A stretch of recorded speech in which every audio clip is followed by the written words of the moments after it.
जय हिंद दोस्तों, मैं कंचन कुमार आप लोगों का स्वागत करता हूं अपने चैनल एडुटेन क्लासेस पे। ये क्लास फुल्ली उन बच्चे को है जो कहीं समझ नहीं पाते हैं, समझने में प्रॉब्लम होता है। उनको मैं बताए थे कि 1 नवंबर से क्लास आपका शुरू होगा और अल्टरनेट कल ही वीडियो डाले हैं कि अल्टरनेट एक दिन पॉलिटी और बायो चलेगा भी। तो आज देख रहे जैसा आपकी क्लास बायोलॉजी का है, एकदम ईजी में समझना है, कुछ भी नहीं है, बस आप ध्यान देंगे हम पे और कहीं भी आप अपना मन को भटकाएंगे नहीं तो क्लास बिल्कुल इजी लगेगा। जैसा कि थंबनेल में देख रहे हैं उसी प्रकार से आपका वीडियो रहेगा। और ये बात सभी स्टूडेंट्स को, नवोदय के स्टूडेंट को भी कर रहे हैं कि आप नोट्स बनाना न भूलें, पर डे क्लास की तरह इसको लें और पर डे होमवर्क करें, रटे, इसको याद करें, समझें, ठीक है। उसके बाद आपको लगेगा कि क्लास में सर मेरे साथ हैं, पर डे आपको लगेगा क्लास मेरे साथ है। आज अगर 1 नवंबर है, 1 नवंबर को अगर बायो का क्लास है, 2 नवंबर को पॉलिटी का। टाइम क्या रहेगा? प्रत्येक दिन वीडियो आपको 5 बजे मिलेगा, एवरीडे 5 बजे आप वेट करेंगे। वीडियो आपको अभी रिकॉर्डेड फॉर्म में ही मिलेगा और लाइव क्लास जब आएंगे तो बता देंगे आपको, ठीक है। चलिए, बायोलॉजी, जैसा आप देख रहे हैं कि बायोलॉजी, सबसे पहले तो आप ये समझिए कि जीवन की शुरुआत कहाँ से हुई, बायोलॉजी आया शब्द कहाँ। जैसे देखिए, आप पूरे ब्रह्मांड में अगर देखेंगे तो 2 ही चीज आपको मिलेगा, है ना। मान लीजिए कि ये ब्रह्मांड है, अगर पूरा ये ब्रह्मांड है तो 2 ही चीज आपको मिलेगा इसमें, या तो लिविंग थिंग या नॉन लिविंग। कहने का मतलब है कि या तो लिविंग जीवित प्राणी जिसमें जीवन हो, या नॉन लिविंग जिसमें जीवन नहीं हो। बस यही 2 चीज आपको मिलेगा, ठीक है। तो मान लीजिए कि हम हैं, तो हम क्या है? लिविंग है।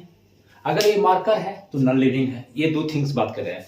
तो यहां आप देखिए कि बायोलॉजी, बायो मतलब क्या होता है? पहली बात तो आपको समझना है कि लिविंग के बारे में पढ़ रहे हैं कि नॉन लिविंग। फीचर क्या? जब बायोलॉजी पढ़ना शुरू किया, जब स्टार्ट करने शुरू किए तो देखना शुरू किए कि फीचर क्या है इसका। तो बायो मतलब कि जिसमें जीवन हो, जिसमें प्राण हो, जिसमें अगर कहा जाए तो आप इसको पहले तोड़ने का प्रयास कीजिए। बायो मतलब इसको तोड़िएगा 2 शब्द। बायोलॉजी में एक चीज ध्यान रखिएगा कि तोड़ना सीख जाइए, शब्द को तोड़ना सीख जाइए, उसका मीनिंग खुद अपने आप निकल जाएगा। जैसे कि बायो 2 शब्द से बना है, ग्रीक शब्द फेमस है, ग्रीक यूनान शब्द है ना, ग्रीक शब्द का फेमस है बायोलॉजी। बायो प्लस लोगस से बना है, बायो प्लस लोगस से बना है। बायो मीन्स होता है स्टडी, बायो मीन्स होता है लाइफ जीवन, और लोगस मीन्स होता है स्टडी। तो क्लियर है, स्टडी ऑफ लाइफ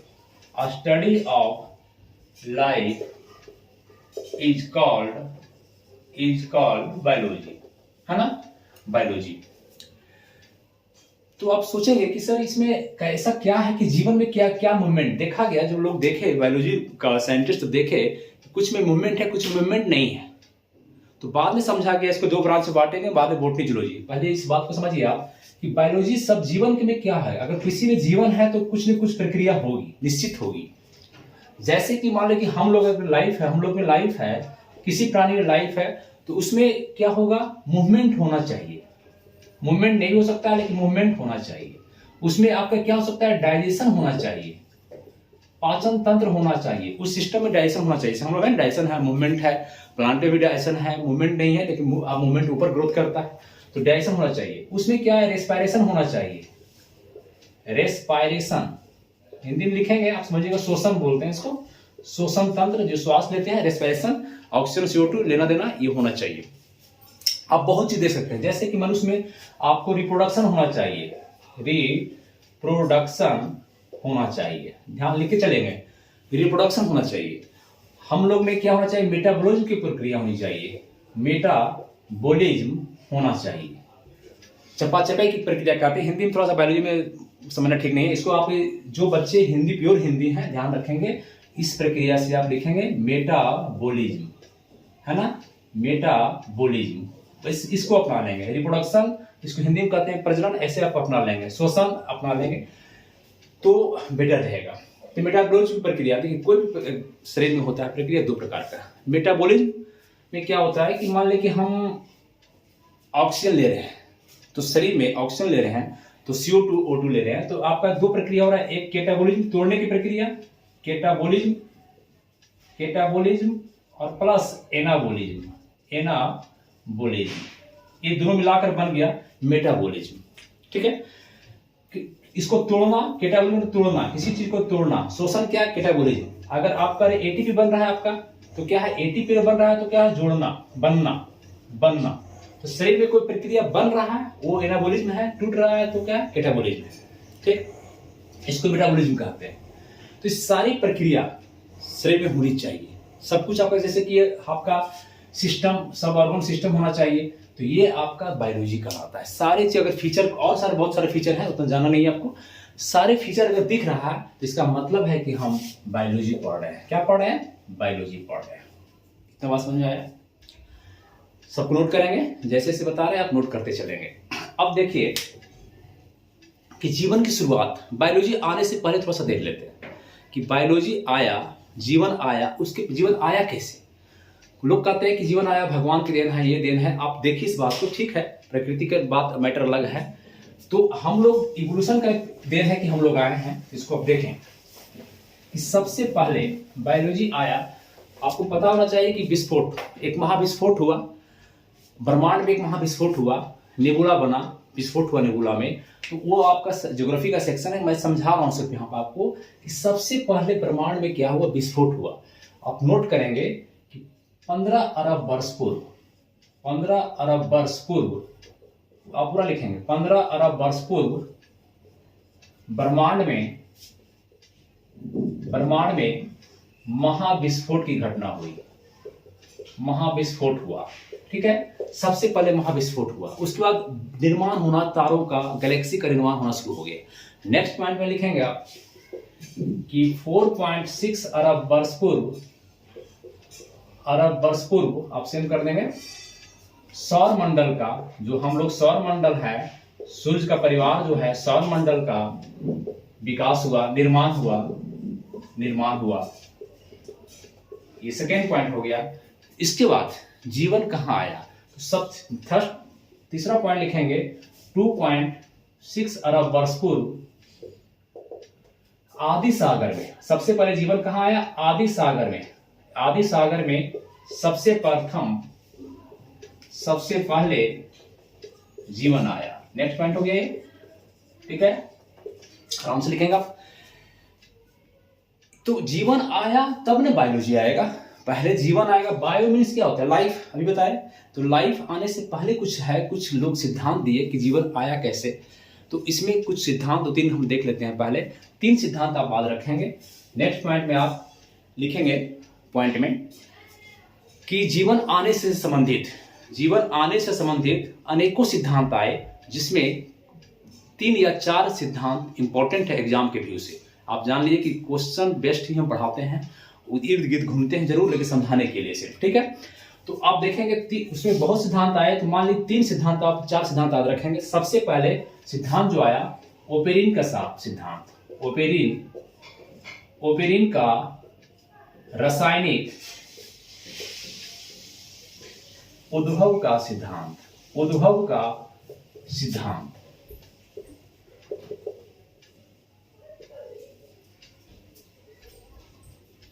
ओपेरिन का रासायनिक माने केमिकल से, रसायन से, केमिस्ट्री जैसे, मतलब जैसे कि हाइड्रोजन, कैल्शियम, ऑक्सीजन, प्रोटीन, जैसे जो भी आपका है, कैल्शियम से आया। इनका कहना था कि जीवन का विकास, उद्भव एक केमिकल रिएक्शन से हुआ। सबसे पहले ये बताए, इनका एक आप बुक याद रखेंगे, ओपेरिन का एक बुक है जो वो हमेशा पूछता है, द लाइफ ऑफ ऑरिजिन, है ना, द लाइफ ऑफ ऑरिजिन का बुक याद रखेंगे। ये सिद्धांत क्या दिए, आप नोट्स अच्छा से बनाएंगे। सबसे पहले ये बोले कि देखिए, सबसे पहले पृथ्वी पर जब विस्फोट हुआ, जब सौर मंडल बना, तो सबसे पहले कुछ न कुछ एलिमेंट का, तत्व का विकास हुआ, तत्व आया। सबसे पहले क्या करना था कि एलिमेंट आया, मतलब तत्व आया। इंग्लिश वाला लिखेंगे एलिमेंट आया, मतलब क्या, जैसे अगर कहेंगे एलिमेंट क्या, जैसे कि हाइड्रोजन है, कार्बन है, ऑक्सीजन है, नाइट्रोजन है, इस सब पहले आया। पहला बात ओपेरिन का सिद्धांत, मैं नहीं कर रहा हूं, है ना, मैं नहीं कर रहा हूं, ओपेरिन साहब कर रहे हैं। ठीक है, तत्व बनने के बाद, अब देखिए तत्व, जो मान ले कि आपका ये ऑक्सीजन है, ध्यान दीजिएगा, ये हाइड्रोजन है। अगर हम कहें कि ये हाइड्रोजन है और ये ऑक्सीजन है, दोनों कंबाइंड होकर के एक जब कंपाउंड बना लिया, जैसे कि आप H2, तो H2O मिलके क्या बन गया, वाटर बन गया, जो पीते हैं हम लोग, पानी पीते हैं, है ना, वाटर बन गया। मान लीजिए कि अगर कार्बन है तो कार्बन और सी मिल गया, कार्बन और सी मिल गया, है ना, चाहे कार्बन और अगर सी और O मिल गया तो कार्बन डाइऑक्साइड बन गया। सी और अगर सी और H मिल गया तो बहुत सारा कंपाउंड बनेगा, जैसे कि मीथेन बन गया, तो ये बन गया इस तरह से। तो कहने का मतलब सबसे पहले क्या आया, तत्व आया, तत्व के बाद क्या आया, यौगिक क्या आया। यौगिक पे भी दो प्रकार का ध्यान देंगे, यौगिक जब पढ़ाएंगे केमिस्ट्री तब बताएंगे आपको। यौगिक दो प्रकार का, देखिए जहां कार्बन लगा हुआ, वैसे बच्चे जानते होंगे, जहां कार्बन लगा हुआ कार्बनिक यौगिक हुआ। जहां कार्बन लगा हुआ है, जैसे मान लीजिए H2SO4, ये कार्बनिक है कि अकार्बनिक, अकार्बनिक, इनऑर्गेनिक है। क्यों, इसमें कार्बन नहीं है। जैसे कहे वाटर, कार्बनिक की अकार्बनिक, ऑर्गेनिक या इनऑर्गेनिक, तो ये इसमें देखिए कार्बन है नहीं है, कार्बन, तो कार्बन नहीं है, इसका मतलब क्या है, इनऑर्गेनिक, अकार्बनिक, मतलब नहीं होता, अकार्बनिक है। ठीक, तो आप पहचान जाएंगे, जैसे मीथेन कार्बन है तो क्या हो गया, कार्बनिक। अगर कहें ग्लूकोज C6H12O6, जो ग्लूकोज हम लोग पीते हैं, खाते हैं, कार्बोहाइड्रेट, तो ग्लूकोज क्या है, कार्बनिक, अकार्बनिक, तो कौन है, कार्बनिक, कार्बन, इसमें ध्यान देंगे। तो तत्व के बाद कंपाउंड आया, बिल्कुल सही है, कौन, पहले कार्बनिक या कार्बनिक, माने पहले इनऑर्गेनिक की ऑर्गेनिक, ये वाला, तो ध्यान देंगे, पहले आया अकार्बनिक यौगिक, अकार्बनिक यौगिक, ठीक, या कार्बनिक यौगिक, इनऑर्गेनिक कंपाउंड आया। इंग्लिश लिख लेंगे, इनऑर्गेनिक, जो इंग्लिश वाले हैं, इनऑर्गेनिक कंपाउंड, जैसे एग्जांपल इनऑर्गेनिक में वाटर हो गया, H2SO4 हो गया, सोडियम क्लोराइड, नमक हो गया, ये सब आपका इनऑर्गेनिक है। पहले इसके बाद पहले तत्व आया, फिर अकार्बनिक, फिर क्या आया, कार्बनिक यौगिक, कार्बनिक यौगिक, कार्बनिक यौगिक माने ऑर्गेनिक, ऑर्गेनिक कंपाउंड, है ना, ऑर्गेनिक पूरा लिख लेंगे, कंपाउंड। एग्जांपल आप दे सकते हैं कि मीथेन, ग्लूकोज, H2LO6, जिसमें कार्बन, जिसमें क्या हो, कार्बन, वो कार्बनिक हो गया।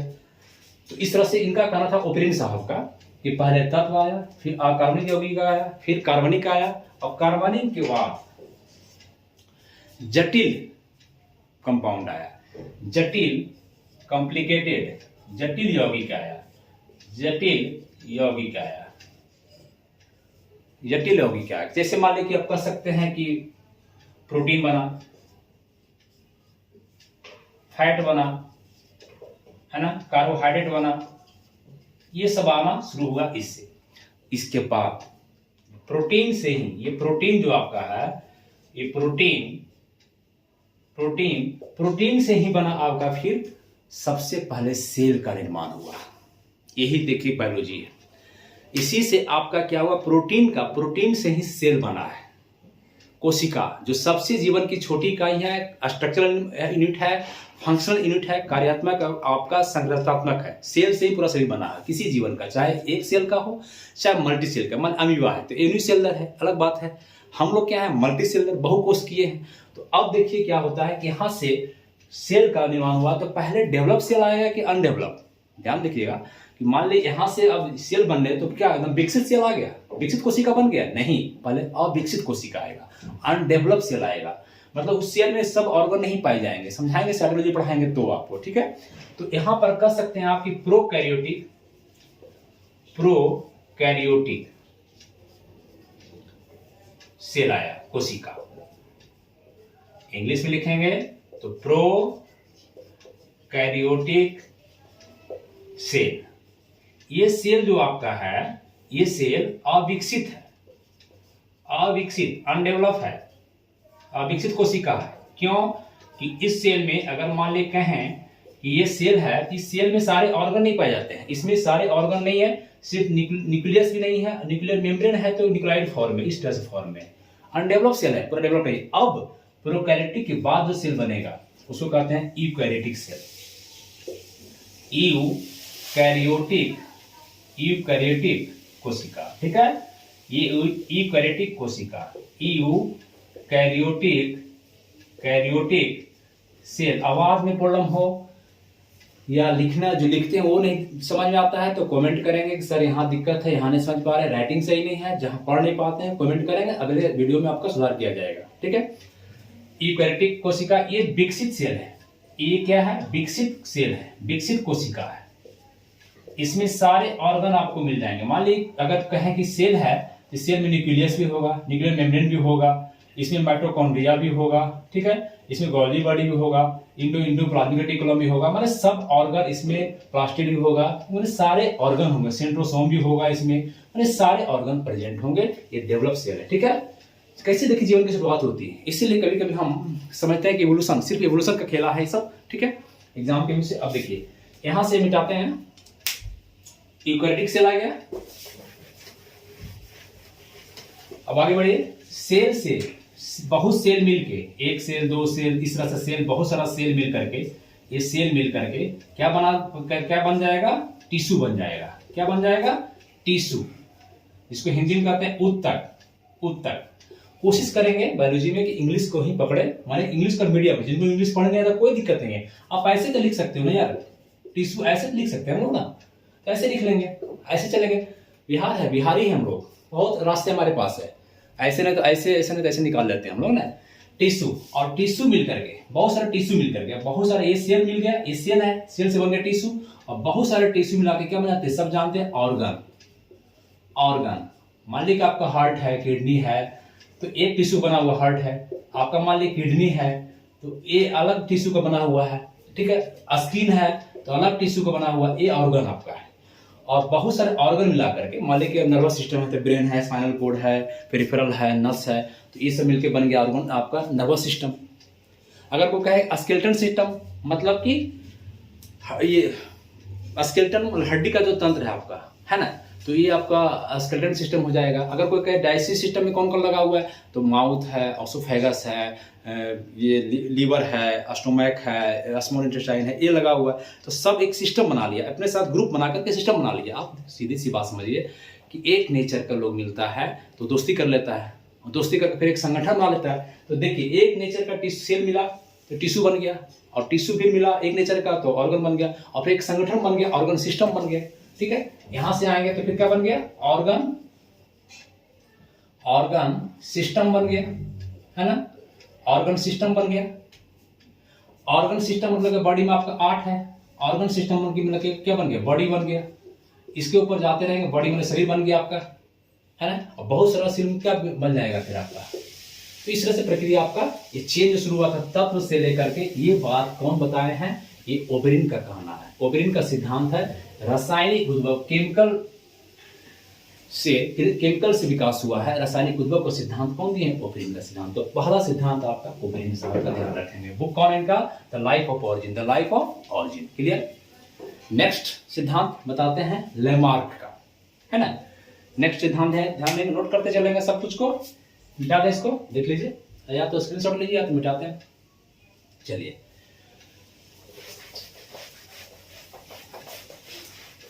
अब आइए लेमार्क का। लेमार्क का सिद्धांत क्या है भाई?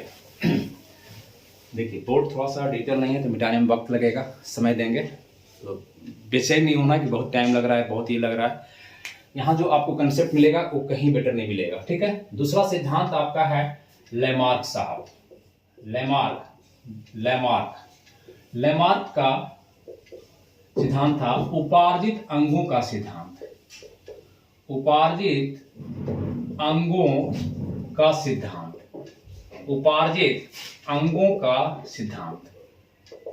ठीक है। उपार्जित अंगों का सिद्धांत किनका है? लेमार्क का। फिर से ही बात यहां समझ लीजिए, जैसे लेमार्क का बुक है, इनकी बुक कौन है? फिलॉसफी जूलॉजी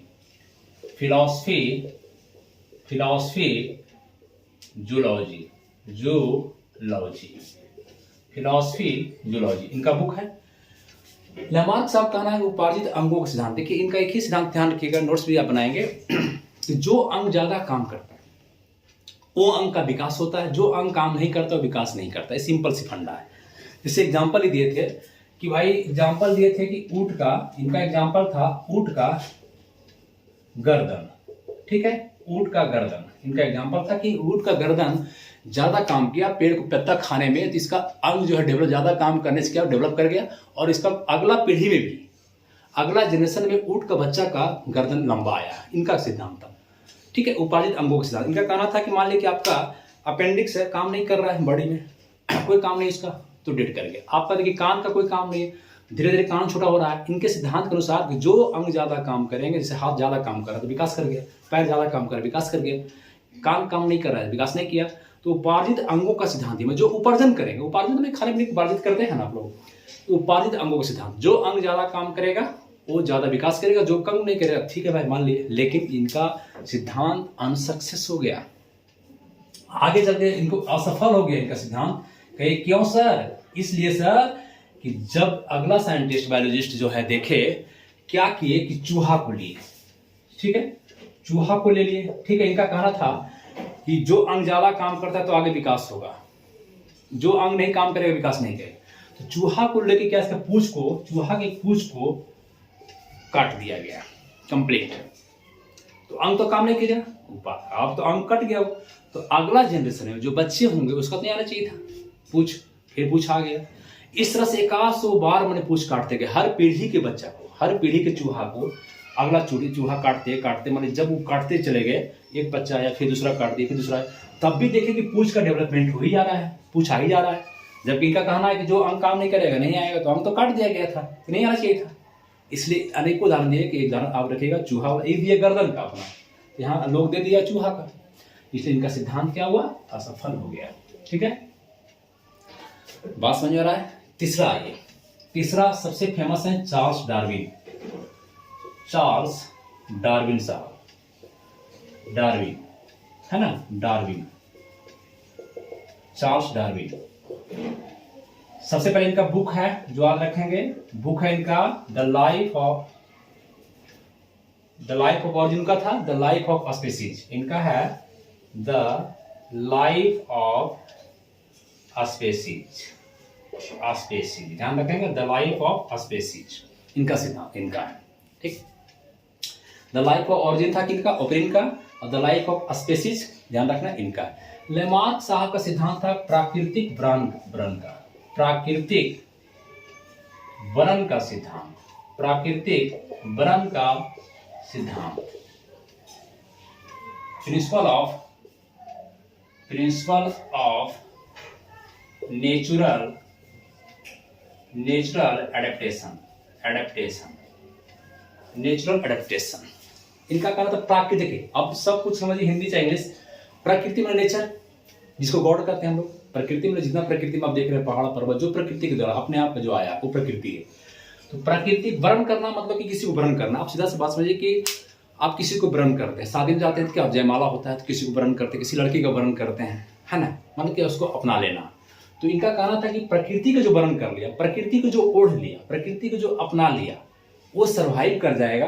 वो इसकी उम्र माने कि ठीक है नेचर है, जैसे अंटार्कटिका भी नेचर है, प्रकृति के बर्फ चट्टाने हैं, लेकिन वहाँ पर लोग नहीं रह पा रहे। क्यों? कि वहाँ पर हम लोग एडेप्ट नहीं कर पा रहे हैं, वहाँ पर एडजस्ट नहीं कर पा रहे हैं, तो वहाँ जीवन सर्वाइव नहीं करेगा, कोई जीव वहाँ सर्वाइव नहीं कर पाएगा, है ना। हम लोग तो खास करके मनुष्य नहीं कर पाएंगे, लेकिन कुछ ऐसे प्राणी हैं ठंडा, जैसे पेंगुइन है, ये सब प्राणी ठंडे में रहता है, ध्रुव नॉर्थ पोल और साउथ पोल में रहता है। कुछ जैसे आपको भालू बियर कुछ प्रकार का आता है जो ठंडे में रहना चाहता है, तो वो एडेप्ट कर गया तो रह गया। तो उनका कहना है कि जो जीव, जो प्राणी जहां अडेप्ट कर जाएगा, जहां पर वर्णन कर लेगा, वो एडजस्ट कर। जैसे हम लोग बिहार में हैं तो हम लोग भारत में हैं, माने भारत का जो प्रकृति है, नेचर है, उसको हम लोग अपना लिए, यहाँ पर हम लोग रह रहे हैं, एडजस्ट करके हम लोग कोई दिक्कत नहीं, फर्स्ट क्लास रह रहे हैं, टेम्परेचर जो भी ऊपर एडजस्ट किए हुए हैं।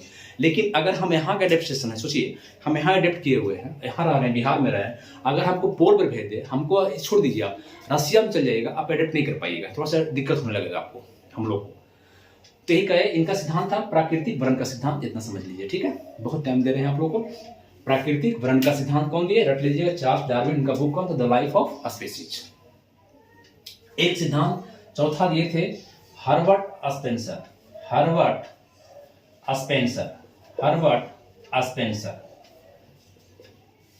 उत्तरजीविता का सिद्धांत इनका था, उत्तरजीविता, अब हिंदी में समझ आएगा आपको बहुत बच्चे को, उत्तरजीविता का सिद्धांत, देखिए यहाँ पर हिंदी आपको समझ में आएगा, उत्तर जीवता वर्ड आपको समझ में नहीं आएगा, इसलिए इसका इंग्लिश लिखना बहुत जरूरी है। इंग्लिश लिख रहे हैं survival of the fittest, survival of the fittest, survival of the fittest. ये किनका है? स्पेंसर का, survival of the fittest, herbal Spencer. 4 सिद्धांत आया, रासायनिक उद्भव ओपेरिन, उपार्जित अंग लैमार्क, प्राकृतिक वर्ण डार्विन, प्राकृतिक वर्ण डार्विन साहब का, उत्तर सर्वाइवल ऑफ द फिटेस्ट तो हर्बर्ट स्पेंसर का।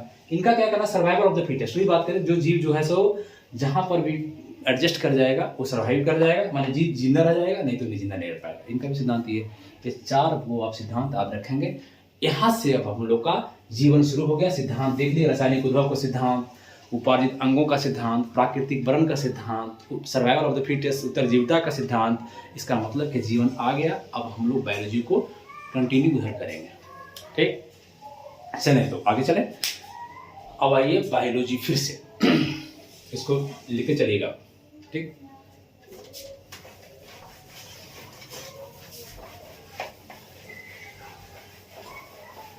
देखिए चैनल को सब्सक्राइब थोड़ा सा कर लीजिए और बच्चे को बताइए। चैनल को तो बढ़ाएंगे तो मनोबल आता है, अच्छा लगता है ना। हर बच्चे के पास शेयर करें, आपस में जलन की भावना नहीं होनी चाहिए, सबके पास शेयर करें। ये चैनल ये वीडियो आपको फ्री ऑफ कॉस्ट है, पर डे की बात कर रहे हैं कि रेगुलर वीडियो रहेगा आपका। अब आइए बायोलॉजी जो आप देख रहे हैं, है ना, बायोलॉजी। हम बताएं कि बायोलॉजी शब्द जो है आपका बायो प्लस लोगस से बना है। एक तो बता चुके हैं पहले, बायो प्लस लोगस से बना हुआ है। बायोलॉजी शब्द किसने दिया? क्वेश्चन आएगा, बायोलॉजी शब्द किसने दिया? तो ये लैमार्क साहब दिए। लैमार्क लिखते हैं वही लैमार्क एवं ट्रेवेरिनस। बायोलॉजी शब्द किसने दिया अगर पूछेगा तो लैमार्क और ट्रेवेरिनस। अब देखिए बायो मतलब जीवन, बाद में स्टडी किया गया करें। जीवन तो भाई प्लांट में भी है, जो अस्थिर है उसमें भी है, पौधे में भी है, पादप में भी है और हम में भी है, एनिमल में भी है। इसीलिए दोनों को अलग कैटेगरी कर दिया गया। आप कहेंगे कि मान लीजिए बायोलॉजी को कितने भाग में बांटा गया? बायोलॉजी को या तो पढ़ने के व्यू से ज्यादा कॉम्प्लिकेटेड ना हो जाए, या नेचर के व्यू से। दोनों का प्रकृति अलग है, प्लांट का प्रकृति अलग है, उसका नेचर अलग है, उसका चलने का, मूवमेंट का, खाने का, पीने का, भोजन, वो ऑटोट्रॉप है, मेटोट्रॉप है, उसका मूवमेंट नहीं है, मूवमेंट नहीं करता है, मूवमेंट करता है, नॉन मूवमेंट है, तो दोनों का नेचर अलग है। इसलिए बायोलॉजी को 2 भाग में बांट दिया गया। आपसे कोई पूछे कि बायोलॉजी किसके तहत है, साइंस की आर्ट्स, बताएंगे तो आप लिखेंगे साइंस है कि आर्ट्स है। साइंस है तो जानते हैं सब, मैथ है, बायोलॉजी, फिजिक्स, केमिस्ट्री। उसमें प्योर साइंस, इम्प्योर साइंस अलग है कि ये इम्प्योर साइंस है, प्योर साइंस मैथ का होता है। तो बायोलॉजी के पिता कौन है? अरस्तु। कौन है? अरस्तु। इनको अरिस्टोटल बोला जाता है, अरिस्टोटल, है ना, टोटल, अरिस्टोटल, अरस्तु। अरस्तु यूनान के थे। कहाँ के थे? यूनानी थे, ग्रीक यूनानी थे अरस्तु साहब। ये साइंस का। बायोलॉजी के पिता कौन है अगर पूछे बायोलॉजी के पिता, तो ये भी अरस्तु है। ये भी कौन है? अरस्तु है। बायोलॉजी के पिता भी कौन है? अरस्तु। अब ध्यान दीजिएगा, हम बोले कि नेचर के आधार पर बायोलॉजी को 2 हम बांटे, एक आपका जूलॉजी और एक आपका बोटनी, है ना, बोटनी। ध्यान समझेंगे, जू मतलब क्या होता है? जू घर जा रहे हैं देखने, चिड़ी पटना जू चलना है, संजय गांधी जैविक उद्यान जाना है। जू मतलब क्या होता है? जू मतलब एनिमल। ये 2 शब्द बना है, जून प्लस लोगस। जू मतलब क्या होता है? एनिमल मतलब जानवर, है ना, प्राणी। एनिमल खाली प्राणी माने ये जानवर नहीं रखे, हम लोग भी आ जाते हैं, हम लोग जानवर थोड़े हैं। एनिमल। लोगस मीन्स क्या होता है? स्टडी। इसमें किसका स्टडी ऑफ क्या करेंगे? लिख देंगे study of animal is called, लिखाएंगे नहीं, इतना लिखिएगा, study of animal is called zoology. यहाँ बोटनी जो शब्द है, ये शब्द बना है बोटेन से। किससे बना है? बोटेन शब्द से बना है। बोटेन शब्द से बना है। इसका अर्थ होता है हर्ब्स। क्या होता है? हर्ब्स माने पेड़ पौधे, है ना, हर्ब्स पेड़ पौधे, हर्ब्स। तो स्टडी ऑफ हर्ब्स कहिए, सर्ब्स कहिए, है ना, सर्ब्स कहिए, प्लांट कहिए, सब आ जाएगा इसमें। प्लांट कहिए, है ना, क्रीपर कहिए, रेंगने वाला बोलिए, क्रीपर बोलिए, रेंगने वाले से कद्दू वगैरह है तो रेंग के चढ़ जाता है, सब छोटा हो गया, हर्ब्स थोड़ा सा बड़ा हो गया, प्लांट तो बड़ा हो गया। ये सारे स्टडी हम किसमें करते हैं? बोटनी में। तो स्टडी ऑफ क्या करेंगे? Herbs plant A creeper, that is called botany. Botany मतलब इसको कहते हैं पादप विज्ञान। हिंदी में कहेंगे क्या कहेंगे? बोटनी को पादप विज्ञान, प्लांट वाला। तो दो भाग में बायोलॉजी को बांट दिया गया है, नेचर आधार पे या पढ़ने के व्यू से। जूलॉजी के फादर कौन है? जूलॉजी का फादर फिर यही अरस्तु है। जूलॉजी के फादर अगर पूछे आपसे जूलॉजी का फादर कौन है, तो अरस्तु ही है, अरस्तु, अरिस्टोटल। और बोटनी का कौन है? तो लिखेंगे थियो, आप ऐसे नहीं लिखेंगे, ऐसा लिखेंगे थियोफ्रेस्टस, थियोफ्रेस्टस। इंग्लिश लिखेंगे तो थियोफ्रेस्टस, थियोफ्रेस्टस। फिर से साइंस के पिता अरस्तु की, साइंस के पिता भी अरस्तु। साइंस का ब्रांच बायोलॉजी का पिता अरस्तु। बायोलॉजी का ब्रांच कौन है? जूलॉजी। तीन देखिए, जूलॉजी, बायोलॉजी, साइंस। ऐसे अगर आएंगे तो सबसे ऊपर कौन है बैठा हुआ? साइंस। साइंस नीचे कौन है? बायोलॉजी। बायोलॉजी नीचे कौन है? जूलॉजी। तीनों के पिता कौन है? एक में अरस्तु है। साइंस के पिता अरस्तु, बायोलॉजी के पिता भी अरस्तु। बायोलॉजी सब किसने दिया? लैमार्क टेरेनिस ने दिया। और जूलॉजी के फादर कौन है? अरस्तु। तो तीन का फादर यहीं दिख रहा है आपको, अरस्तु। इसका कौन है? थियोफ्रेस्टस। तो अरस्तु एक विद्वान थे। अरस्तु के बारे में हम लोग को, अरस्तु पॉलिटी का भी, जब पॉलिटी पढ़ाएंगे, संविधान पढ़ाएंगे, तो वहां बताएंगे पॉलिटी का भी पिता अरस्तु है। तो अरस्तु सोचते कि एक फिलोसफर है, फिलोसफर हैं अरस्तु। तो एक बार आप यहाँ लिख सकते हैं, तो आगे भी आपको मिल जाएगा कि भाई आप सुने होंगे सिकंदर महान का नाम, सिकंदर महान का नाम सुने होंगे। मकदूनिया का था, मकदूनिया में जन्म हुआ था, मकदूनिया का था। ये आपका ऐसा महान शासक था, इतिहास में चर्चा करेंगे। सिकंदर महान का गुरु थे अरस्तु। कौन थे? अरस्तु। ध्यान दीजिएगा, एग्जाम में आया हुआ है, ये सजाने के लिए देता है। अरस्तु के गुरु कौन थे? सुकरात, नहीं सॉरी, प्लेटो, प्लूटो। और प्लूटो कौन थे? सुकरात। ये क्रम आप रखेंगे, पूछता है सजाने के लिए निम्नलिखित में कौन सा क्रम सही है। सिकंदर के गुरु कौन है? अरस्तु, यही अरस्तु जिसके साइंस के पिता भी, बायोलॉजी के, जूलॉजी के फादर है अरस्तु। अरस्तु कौन है? प्लूटो। प्लूटो कौन है? सुकरात।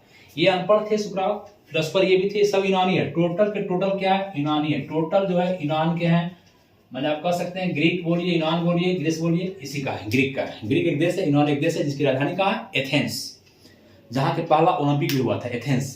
तो एथेंस ग्रीक का राजधानी है, यूनान का राजधानी है ना। भारत का तो नाम देते हैं, भारत, आर्यभट्ट, जम्मू द्वीप, इंडिया, हिंदुस्तान। तो इसी प्रकार इसका नाम है यूनान के या ग्रीक का, इसी की राजधानी है एथेंस, एथेंस। तो यही के सब यही के थे। सुकरात बहुत पढ़े लिखे नहीं थे, विद्वान थे, लेकिन यानी कि नॉलेज था, लेकिन अक्षर के ज्ञान नहीं थे, लिखना नहीं जानते थे, निरक्षर थे, अक्षर का माने लिखना नहीं जानते थे। प्लूटो उनका शिष्य था, ये लिखना जानता था। ये क्या है? लिखना जानता था। ये अरस्तु भी लिखना जानता था। तो ये बुक प्लूटो लिख दिया। एक बुक इनका आता है द रिपब्लिक, द रिपब्लिक। ये पॉलिटिक्स पढ़ाएंगे आपको। अरस्तु भी का बुक एक आया the politics, the politics, the politics. ये बायोलॉजी आप समझ गए। साइंस प्योर साइंस है कि इम्प्योर साइंस है बायोलॉजी? तो इम्प्योर कहेंगे, प्योर मैथ को बोलेंगे। साइंस के पिता कौन है? अरस्तु। साइंस के अंतर्गत ब्रांच हम क्या पढ़ते हैं? बायोलॉजी। बायो मतलब जीवन, जिसमें बायोलॉजी। बायोलॉजी के पिता कौन है? अरस्तु। बायोलॉजी को कई भाग बांटे? दो भाग में। एक मतलब कि आपका नॉन मूवमेंट मूवमेंट एनिमल जो रेग रहा है, चल रहा है, हम लोग जैसे हैं, तो इसको जूलॉजी में रखे। इसको एक आपका प्लांट को रखे कहाँ पे? जिसमें हर्ब्स, सर्ब्स, क्रीपर वगैरह का पढ़ना है, वो कहाँ रखे हम लोग? बोटनी में। बोटनी सबसे बना है, यहाँ रखे इसको, ठीक है। बोटनी के पिता कौन है? थियोफ्रेस्टस। और जूलॉजी कौन है? अरस्तु। इतना बात क्लियर? यहाँ तक क्लियर? चलिए अब आगे बढ़ेंगे। चलते रहने दें कि रोक दें? बताइएगा वीडियो कितना चाहिए लंबा। अगर चाहिएगा तो मैराथन क्लास चलते रह सकता है 8 घंटा 10 घंटा, लेकिन अभी आपको उतना लोड नहीं देंगे। हम चाहते हैं 40 मिनट 45 मिनट आप पढ़ें और काम आपका क्लियर हो जाए, ठीक है।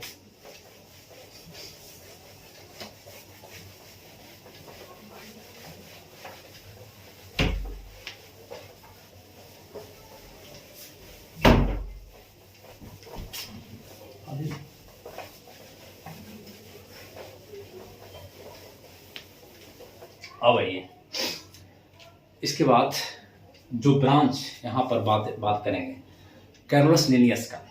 कैरोलस लिनियस, जो फादर ऑफ ब्रांच, बायोलॉजी का भी अलग अलग ब्रांच है। मान लीजिए कि हमको बैक्टीरिया पढ़ना है तो माइक्रोबायोलॉजी में जाना पड़ेगा, हमको अगर सेल पढ़ना है तो साइटोलॉजी में पढ़ना पड़ेगा।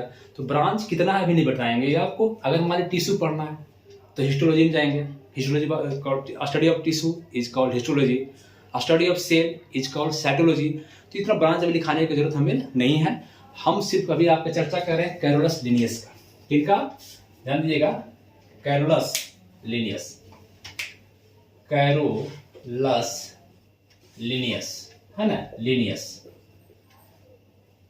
Carolus Linnaeus, Linnaeus.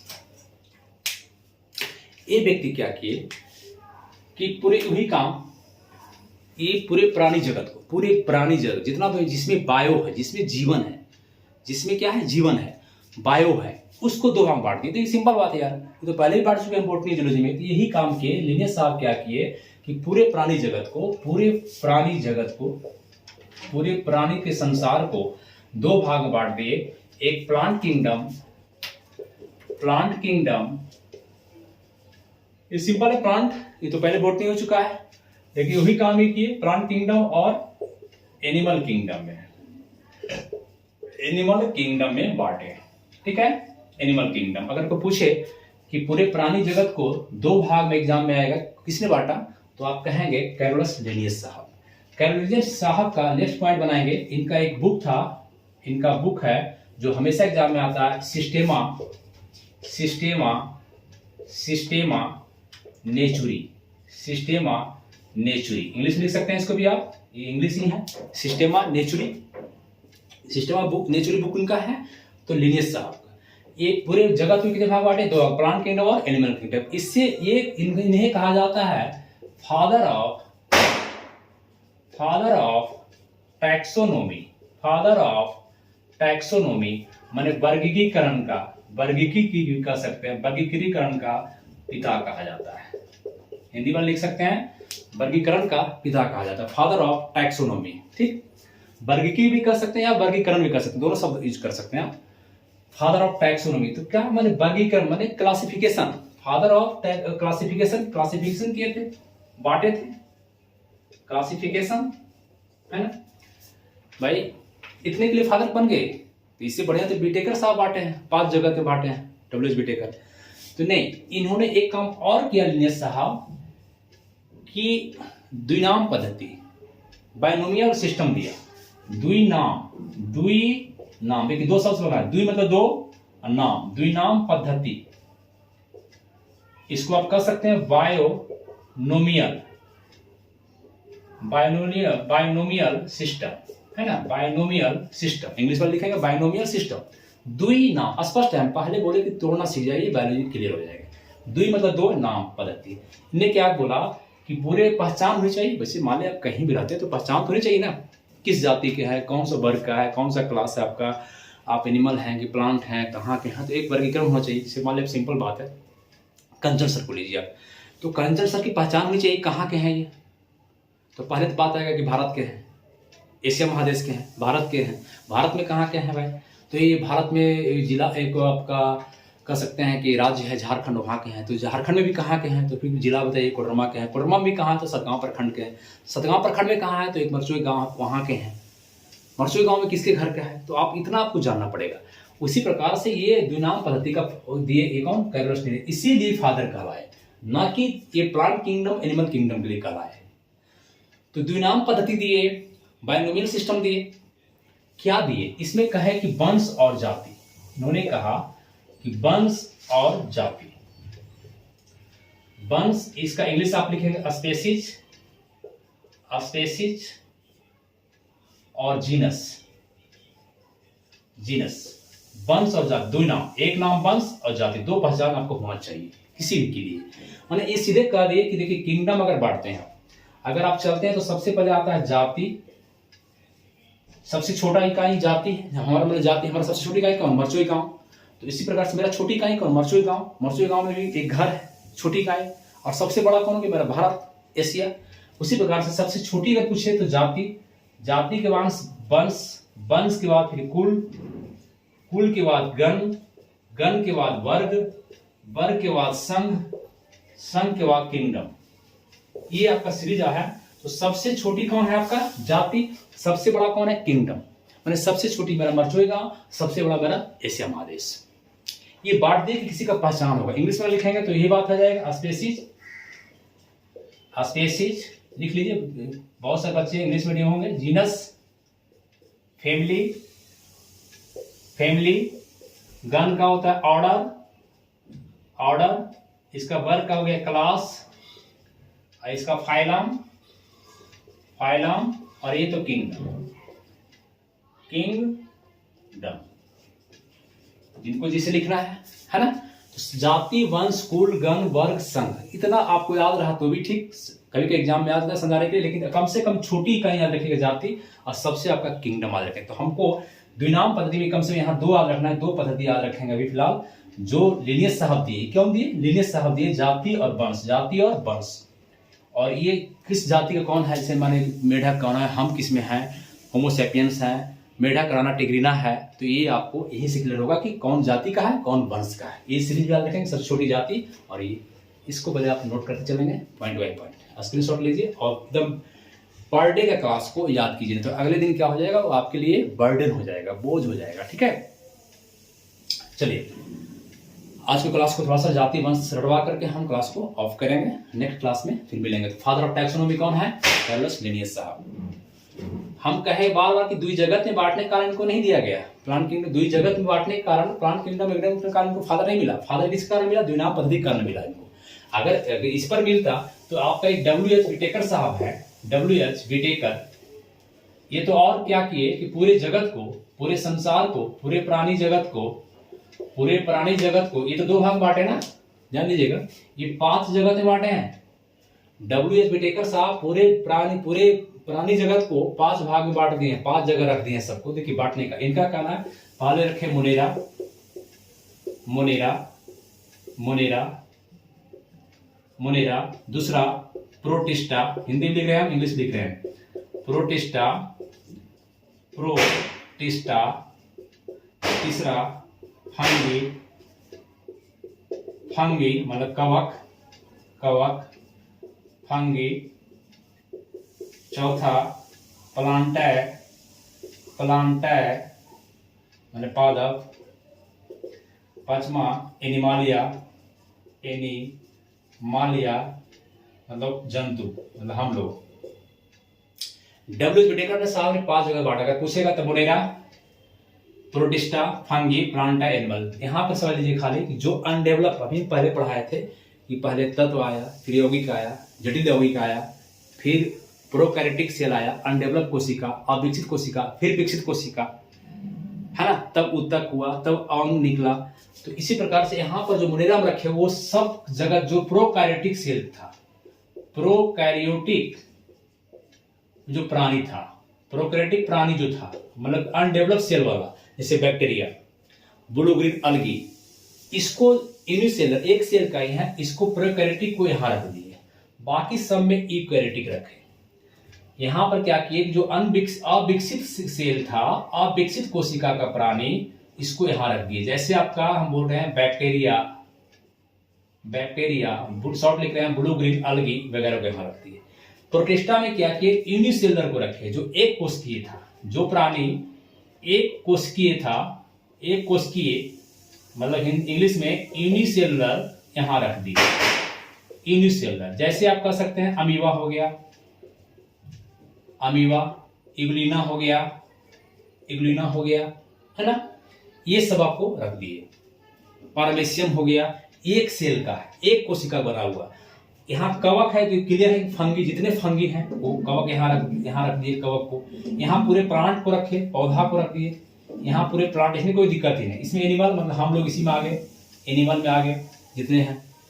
तो यहाँ प्लांट में कोई दिक्कत नहीं, एनिमल में दिक्कत नहीं, फंगी दिक्कत आपको कहाँ होगा, मुनेरा, प्रोटिस्टा कोई दिक्कत नहीं। हम बता दिए कि जो प्रोकैरियोटिक है, जो अनडेवलप है, जो कोशिका विकसित नहीं है, जैसे बैक्टीरिया, ब्लू ग्रीन यहाँ रखे सारे दुनिया का, और प्रोटिस्टा ये 5 जगह। तो इनसे बेटर मैंने कार्लस लिनियस से 2 जगह से बांटे, प्लांट किंगडम, एनिमल किंगडम से क्लियर नहीं हुआ था, इससे बड़े WH विटेकर बांटे हैं।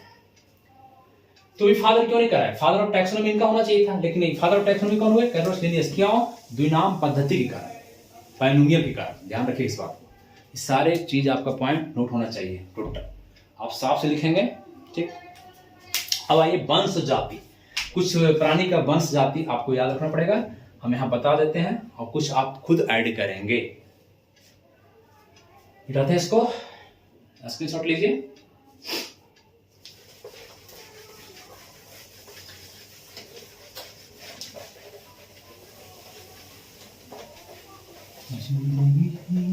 की तलाश में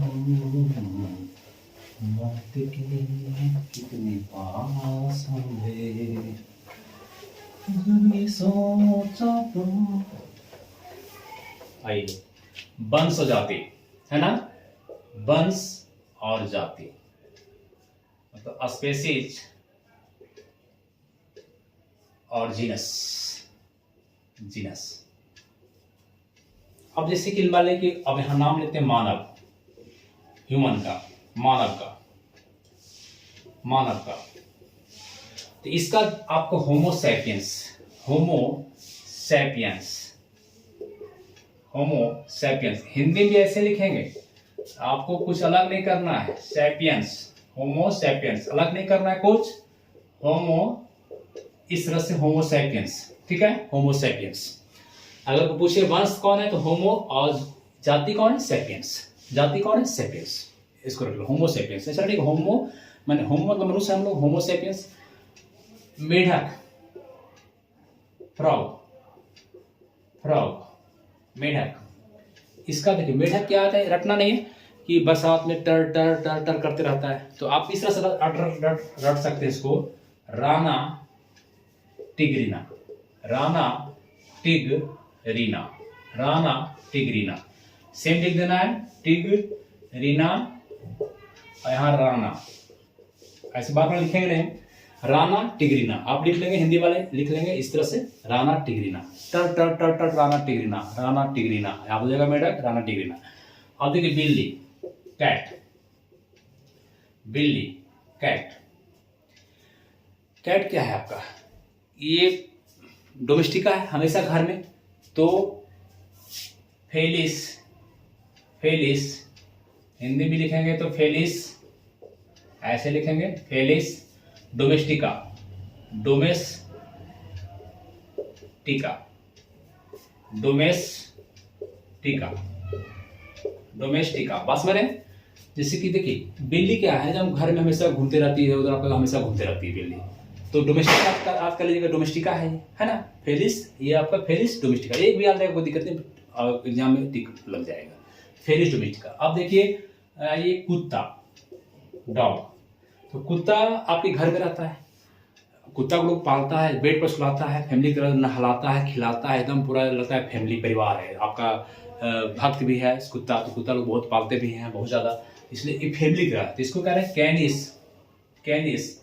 इसका रखेंगे कैनिस, कैनिस फेमिलरीज, फेमिलरीज, फेमिलरीज, फेमिलरीज। स्पेलिंग हो सकता है इधर दो, कैनिस फेमिलरीज, कैनिस फेमिलरीज। फैमिली हो गया, फैमिली। कुत्ता क्या होगा? फैमिली। बिल्ली क्या होगा? डोमेस्टिक। राना क्या होगा? टिग्रीना। मेढक क्या होगा? टिग्रीना। हम लोग कौन है? Homo sapiens.